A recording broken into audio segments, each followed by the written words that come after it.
Assalamualaikum warahmatullahi wabarakatuh.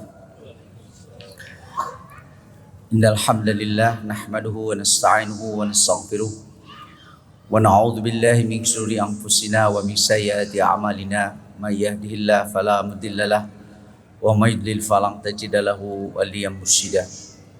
Asyhadu an la ilaha illallah wa asyhadu anna Muhammadan 'abduhu wa rasuluh alladzi la nabiyya ba'da.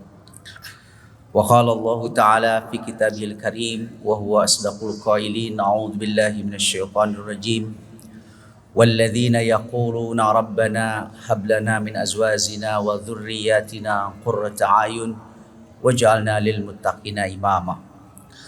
Hadirin jamaah rahimakumullah, alhamdulillah kita panjatkan syukur kehadirat Allah Subhanahu wa taala yang telah menganugerahkan beragam nikmat kepada kita semua.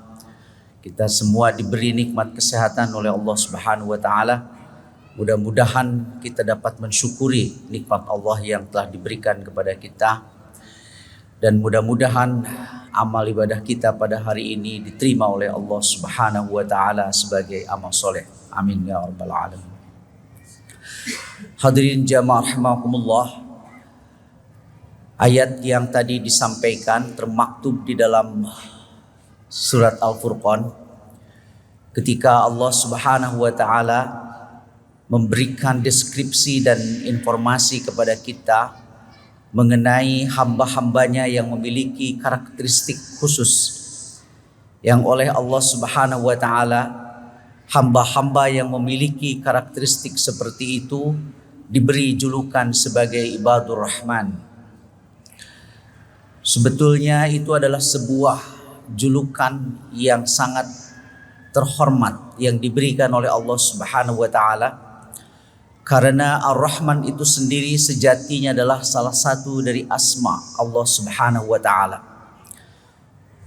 Akan tetapi kemudian Allah Subhanahu wa taala menganugerahkan julukan tersebut kepada hamba-hambanya, bukan berarti kemudian Allah mengalihkan sifat-sifatnya kepada hamba-hambanya itu. Akan tetapi itu adalah sebuah julukan kehormatan. Kenapa demikian? Karena hamba-hamba tersebut memiliki karakteristik yang sangat mulia. Antara lain oleh Allah Subhanahu wa taala disebutkan ciri dari para ibadur rahman itu adalah mereka hamba-hambanya alladzina yamshuna 'alal ardi haunan wa idza khatabahumul jahiluna qalu salama. Adalah mereka hamba-hamba Allah yang menapaki perjalanan kehidupannya dengan rendah hati, bukan rendah diri. Dan apabila orang-orang yang jahil menyapanya dengan sapaan yang menghinakan, maka hamba-hamba Allah yang ibadur rahman itu mereka tidak membalasnya dengan sapaan seperti yang disampaikan oleh orang-orang jahil itu. Jadi ibadur rahman itu mereka yang sadar betul bahwa kehidupannya segala sesuatunya adalah anugerah dari Allah Subhanahu wa taala. Tidak ada yang patut disombongkan. Seandainya dia memiliki ilmu yang tinggi, maka tidak ada yang lebih tinggi dari ilmu Allah Subhanahu wa taala. Seandainya dia memiliki limpahan harta, itu semuanya adalah rizki dari Allah Subhanahu wa taala. Seandainya dia memiliki kuasa, itu pun dengan kudrah dan iradah Allah Subhanahu wa taala. Maka para ibadur rahman sadar betul segala sesuatu yang dia dapati di dunia ini semua adalah anugerah dari Allah Subhanahu wa taala. Maka tidak ada titik dan poin baginya untuk kemudian hidup dia dengan menyombongkan diri. Karena hidup ini kalau sudah oleh Allah Subhanahu wa taala diambil, sudah selesai waktunya, sebagaimana Rasulullah SAW mengingatkan kepada kita, aksiru dzikra hadzimil ladzat. Kalian itu harus sering mengingat segala sesuatu yang akan memutus kelezatan hidup. Para sahabat bertanya, apa Rasulullah yang akan memutus semua kelezatan dan kenikmatan hidup itu? Kata Rasulullah, al-maut adalah kematian. Kalau kita sedang berkuasa, kemudian Allah mengambil jatah hidup kita, selesailah kekuasaan itu. Kalau kita sedang menikmati lezatnya kehidupan duniawi, harta yang banyak dan lain sebagainya, kalau kemudian diambil oleh Allah Subhanahu wa taala, idza jaa ajaluha la yastakhiruna sa'atan wa la yastaqdimun. Kalau sudah sampai ajalnya, tidak ada yang dapat sedikit pun menyetop ataupun juga mempercepat. Selesai juga kenikmatan itu. Maka para ibadur rahman adalah hamba-hamba yang tidak ada sebersit pun dia untuk tinggi hati. Kemudian ciri yang lainnya disampaikan oleh Allah Subhanahu wa taala, para ibadur rahman itu idza anfaqu lam yaqturu lam yusrifu. Apabila mereka mengeluarkan hartanya dari yang dirizkikan oleh Allah Subhanahu wa taala, dia tidak kikir tapi juga dia tidak boros. Ada satu penjelasan dari Syekh Ali As-Sabuni. Beliau memberikan kriteria kualitatif. Apabila seorang mengeluarkan hartanya, katakanlah meskipun 1.000 rupiah atau 10.000 rupiah di dalam kemaksiatan, maka itu adalah boros. Tapi meskipun dia mengeluarkan hartanya itu sampai 1 miliar, bahkan mungkin 10 miliar, tapi untuk kebaikan, maka itu bukan boros. Jadi kriterianya bukan kriteria kuantitatif. Kenapa? Karena yang namanya kebaikan itu pasti untuk kemanfaatan orang banyak. Nah, para ibadur rahman itu dia mengukur di dalam mengeluarkan hartanya itu, ukurannya apakah ini untuk kebaikan atau bukan. Kemudian yang ketiga, ciri ibadur rahman itu alladzina yabituna li rabbihim sujjadan wa qiyam. Adalah mereka yang menjalani hari-harinya termasuk malamnya itu tidak semuanya untuk tidur. Dia bangun di tengah malam untuk sujud berdiri untuk qiyamul lail. Apalagi kalau usia seperti saya ini yang akan segera masuk ke kepala 6. Itu tidur 4 jam saja sudah lebih dari cukup. Sebetulnya kita patut bersyukur diberi peringatan oleh Allah Subhanahu wa taala. Jadi kalau seumur-umur kita tidak pernah qiyamul lail, sungguh amat sesal hidup kita ini. Salah satu ciri ibadur rahman itu, dia menjalani malam-malamnya itu tidak tidur semuanya. Dia bangun di tengah malam. Yang kemudian ciri berikutnya yang ingin saya sampaikan pada kesempatan ini adalah walladzina yaquluna.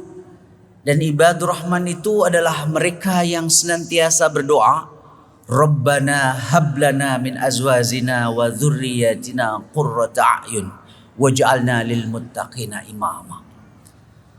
Ini adalah doa ibadur rahman, doa yang populer kedua setelah Rabbana atina fid dunya hasanah. Jadi kalau tidak hafal doa ini, kayaknya dipertanyakan keislamannya.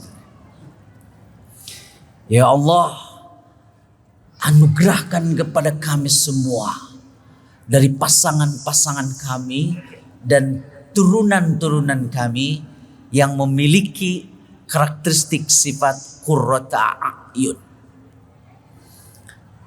Jadi inti dari doa ini adalah permohonan kepada Allah Subhanahu wa taala agar kita dianugerahi pasangan, turunan, generasi yang memiliki karakteristik qurrata a'yun. Pertanyaannya, apa makna qurrata a'yun itu? Mungkin kita sudah sering berdoa dengan doa ini, tapi mungkin ada yang belum paham apa yang dimaksud dengan qurrata a'yun itu. Sementara Allah Subhanahu wa taala hanya menggunakan 2 tempat saja kalimah qurrata a'yun itu pada doa yang tadi, dan kemudian terkait dengan kisah penyelamatan bayi Nabi Musa alaihissalam. Secara harfiah, qurrata a'yun itu terbentuk dari 2 kalimah, qurratun dan a'yun. Qurratun asluhu minal qurri wa huwa al-bard. Qurratun itu asal kalimatnya adalah al-qurri, artinya dingin. A'yun itu adalah mata. Jadi secara harfiah qurratu ayun itu adalah yang menenteramkan, mendinginkan pandangan. Jadi siapapun yang bertemu dengannya, bergaul dengannya, maka akan tentram kita. Qurratu ayun. Ada satu penjelasan yang menarik dari pakar bahasa Al-Quran, Raghib Al-Isfahani. Katanya di masyarakat Arab ada tradisi ya dalam khitbah. Dan tradisi Arab itu perempuan itu dipinggit ya. Ya. Sekarang juga baru 5 atau 6 tahun yang lalu perempuan di Arab itu boleh menyetir mobil, sebelumnya tidak boleh. Kalau di Indonesia, perempuan di Indonesia boleh apa saja, termasuk jadi presiden. Yang tidak boleh itu adalah perempuan jadi laki-laki. LGBT itu ya. Boleh itu. Dipinggit. Jadi ketika di khitbah, baru pertama kali si perempuan itu bertemu dengan laki-laki. Karena boleh kalau di khitbah itu kan melihat. Jadi kaget dia. Makanya ketika ditanya apakah dia mau atau tidak, jawabannya adalah dengan air mata. Karena kaget kan gitu. Karena air mata ini fungsi ganda sebetulnya. Kalau bapak-bapak mengasih uang nih pada istri bapak-bapak sekarang nih 10 miliar. Saking gembiranya menangis tuh istri bapak-bapak itu. Karena kan tidak biasanya menangis dia. Tapi nangisnya itu nangis gembira. Tapi sebaliknya kalau bapak-bapak menginformasikan punya utang 10 miliar, nangis tuh istri. Tapi nangisnya itu nangis apa? Nangis sedih. Nah, perempuan Arab itu katanya, kata Raghib Al-Isfahani kalau di khitbah, dia menjawabnya dengan meneteskan air mata. Nah, disentuh tuh. Kalau air matanya dingin, artinya dia gembira, mau. Karena di Arab itu yang menggembirakan itu harus sesuatu yang dingin. Karena kan udah panas ya. Makanya kalau di Indonesia dulu sih hangat. Makanya nasi juga maunya yang gimana bapak-bapak itu? Hangat. Kalau masuk ke rumah yang ditanyakan kepada istri kita, "Mah, ada nasi hangat." Gak pernah nasi dingin kan?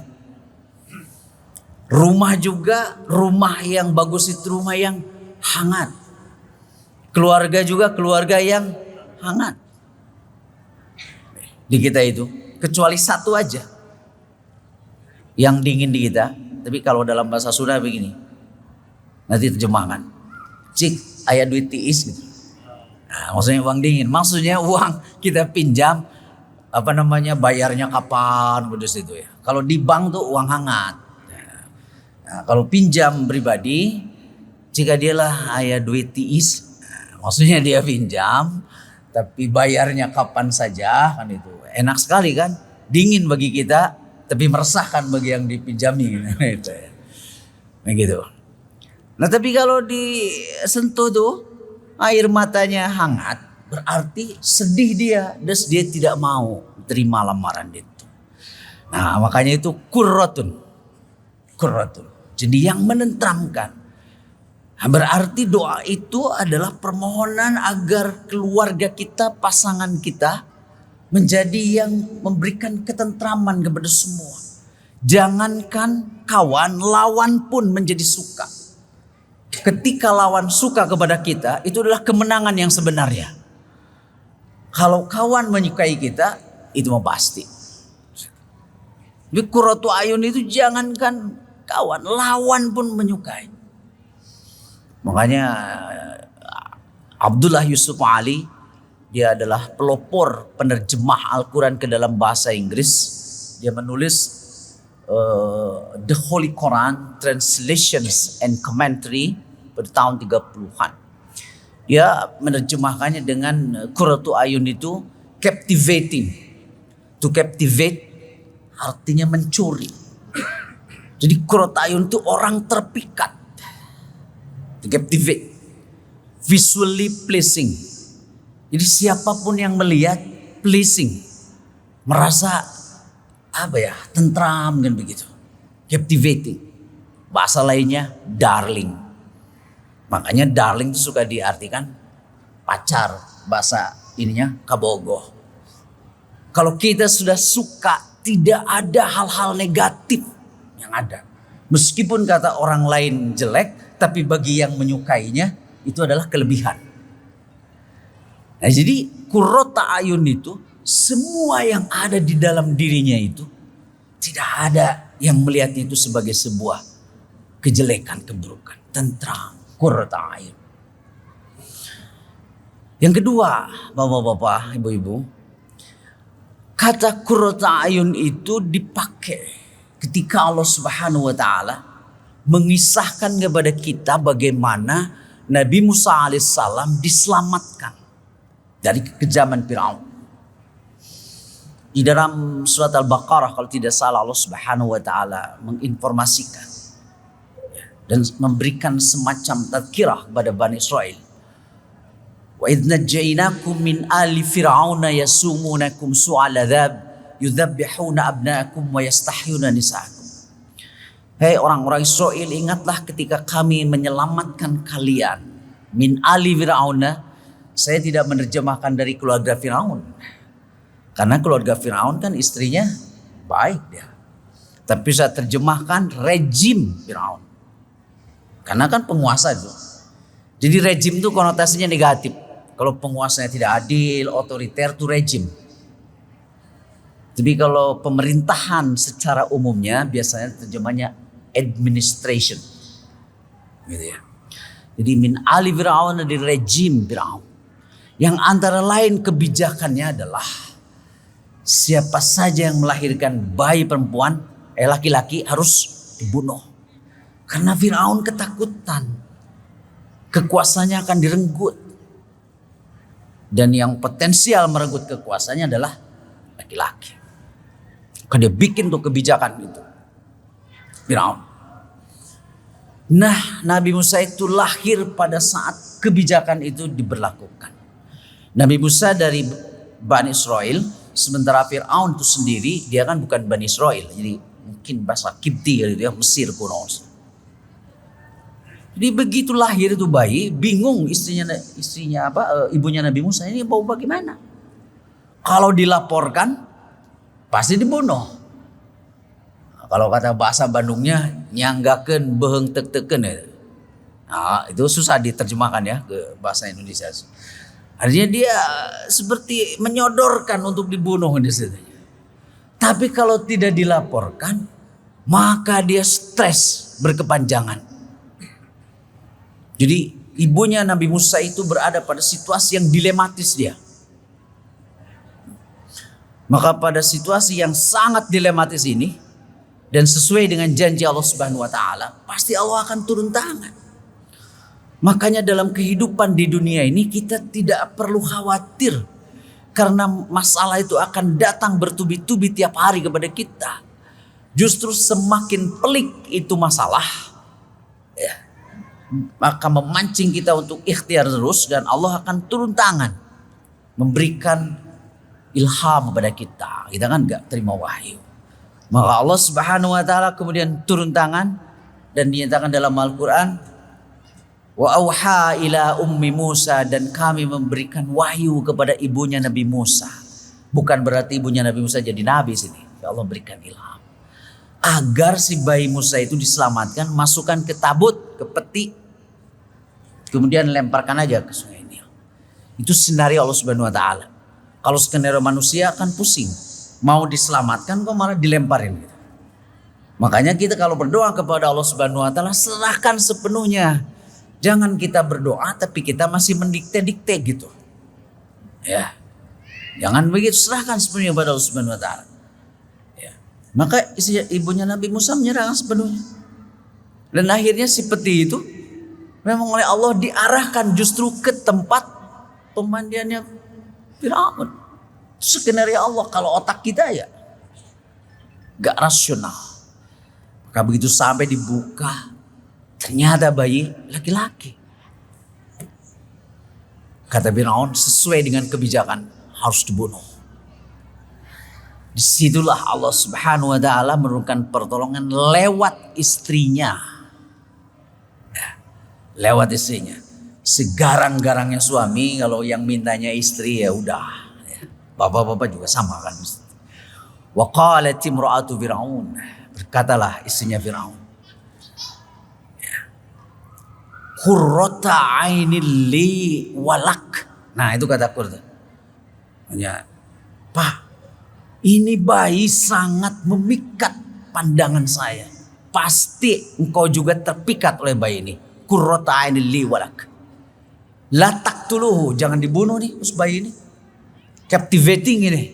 Qurrata ayun. Asa ayyan fa'ana, mudah-mudahan memberikan manfaat kepada kita. Au nattakhidahu walada, atau kita angkat anak saja. Setuju Firaun. Kenapa kemudian sampai begitu? Karena Allah Subhanahu wa taala wa alqaitu 'alaika mahabbatan minni. Allah itu sudah menganugerahkan kepada bayi Musa itu sumber-sumber mahabbah. Siapa saja yang melihat bayi ini akan terpikat.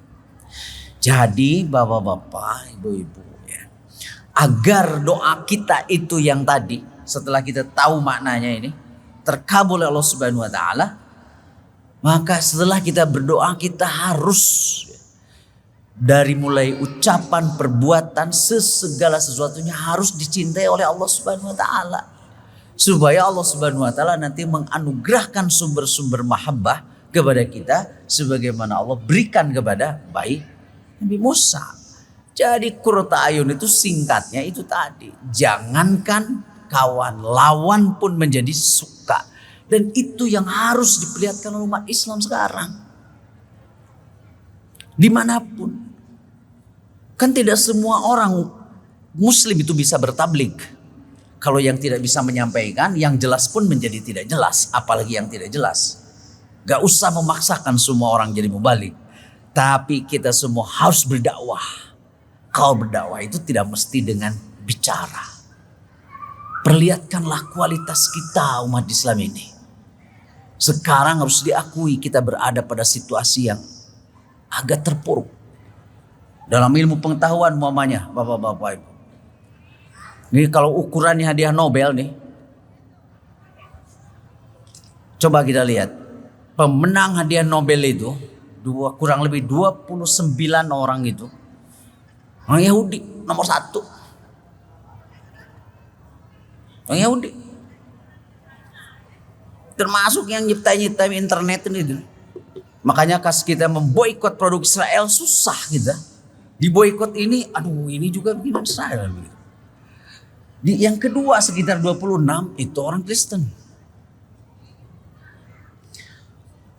Ilmuwan Muslim sampai sekarang kalau gak salah baru 3 kalau gak salah ya.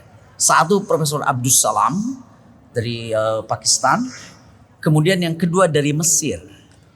Jadi ilmuwan Muslim yang mendapat hadiah Nobel itu baru 0,5% apa gitu. Kita itu lebih tinggi sedikit dari Hindu yang dari ilmu pengetahuan. Belum lagi yang lainnya. Nah maka konteks qurrata ayun itu harus diletakkan dalam konteks dakwah ini. Ya. Agar siapapun yang bergaul, bertemu dengan kita adem. Kita kan sudah difitnah berpuluh-puluh tahun. Begitu lihat ini teroris dan begitu. Nama saya itu ya agak Arab-Arab kan. Ada Latiful Hayat gitu situ. Ketika saya sekolah di Australia itu, karena nama saya itu tiap kali masuk habis pulang sini balik lagi lama aja di imigrasi. Kena fitnah di situ. Alhamdulillah sekarang sudah terbukti semuanya itu omong kosong hal yang seperti itu. Tapi PR kita sebagaimana doa yang tadi kita harus betul-betul memperlihatkan kualitas. Agar siapapun yang bertemu dengan kita, mereka bukan saja terpikat, kita menjadi adem karena kualitasnya. Mudah-mudahan kita semua ya menjadi hamba-hamba Allah yang dirahmati, yang dikasihani para ibadur rahman. Dan salah satu doanya yang tadi, Rabbana hablana min azwajina wa dzurriyyatina qurrata a'yun waj'alna lil muttaqina imama. Nah, sekarang sudah paham arti daripada qurrata a'yun itu? Jadi bukan hanya terjemahannya, yang menjadi permata hati gitu ya. Bukan hanya terjemahan itu, tapi pemaknaannya yang tadi sudah saya perkuat bagaimana Allah Subhanahu wa taala menggunakan kalimat itu terkait dengan penyelamatannya bayi Nabi Musa alaihissalam. Ini musuh gerot Firaun itu sampai dia terpikat oleh bayi Nabi Musa alaihissalam. Karena Allah sudah menganugerahkan sumber-sumber mahabbah kepada bayi Musa. Itu yang bisa saya sampaikan. Mudah-mudahan ada guna dan manfaatnya bagi kita semua. Aqulu qouli hadza wa astaghfiru wa lakum. Assalamualaikum warahmatullahi wabarakatuh.